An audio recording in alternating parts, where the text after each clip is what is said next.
So that's what I believe we have to maybe look at first, the educational system, the curriculum, and so that the curriculum would actually prepare or equip the students or young people with the skills for work. And I also think that when we talk about unemployment, we are always looking at the corporate space. Okay. We want people to graduate and do the 9 to 5 or join the Like, corporate. exactly. Yeah. That's what we're told in a way, though. That's it. I feel like people need to start considering other opportunities outside the corporate space.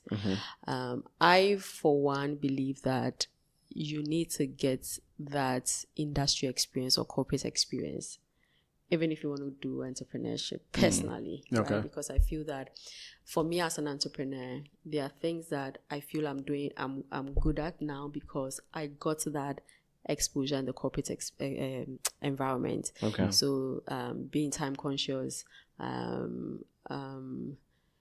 maybe knowing how to network, right? Okay. It's just because of the space I found myself in, Okay. right? So even if you want to do a year or two in the corporate space, yes, you should be able to do that and maybe jump into the entrepreneurship if you want to do that. So I think that the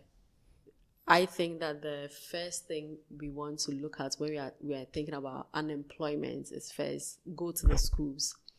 How's the curriculum like? Is it even preparing young people for work or entrepreneurship or whatever? That's what we need to look at. And then also helping people, young people, know that it shouldn't be only the corporate space that you need to go to be successful. There are other ways that you can.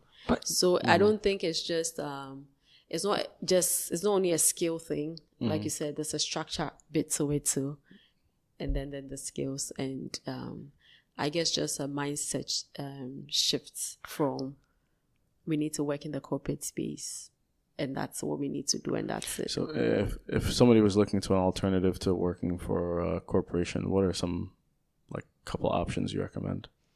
Right now, I mean, we have ELX now.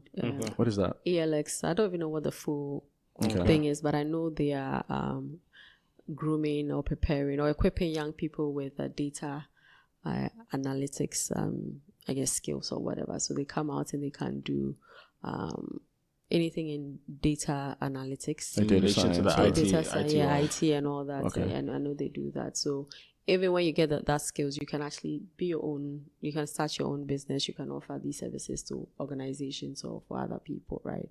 So I think that's actually one of the things that you can consider. And really look at what you are. I know people shy away from, passion, but that's actually a clue for you. Look at what you are passionate about, even if it's this, what we are doing, was this podcasting or whatever, right? You can do it in such a way that you become good at it, that people even want to host their programs or their podcasts here, right? And that's big money for you, right? And even brands will sponsor and all that. So I feel there's also this new term now, the non-traditional career paths, right? And that's what I can't sit here and say go into this or that. But I will say that look within, find out the things that you are passionate about, and build the skills around it. And when you build the skills around it, you become very good at it that nobody can ignore you. And that's where you can start making money. It's funny because you talk about, following your passion. And a lot of people say that it's a debate. Because some people are on one side of the fence, some people are on the other side of the fence. A lot of Ghanaian parents are on the I don't care what your passion is.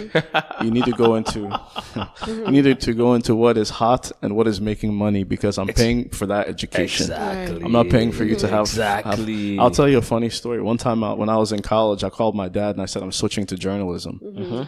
And he was like, "No, you're not switching to journalism. I didn't send you to that school." to do. So he's like, "What is journalism? Exactly. Can you find a job being a journalist? Can you?" But the funny thing is, like, I'm kind of doing it now after doing other things. But I think it's an interesting debate, and I wonder how much it affects unemployment, because when people do the things they're passionate about, right, they tend to excel at them more so than people who are doing it because their parents forced them. Exactly. Yeah. Right? And when you do things to a very high level, you create the bigger companies that employ more people. Right. So I feel as if maybe, I don't know, sometimes it's tough because, there's a desperation factor too. When you're not eating and security, and somebody tells you you're passionate, you're like, yo, I need money. Like, so you know what? I understand what you're saying. I've actually had a lot of parents call me and talk to me about that because I preach that a lot.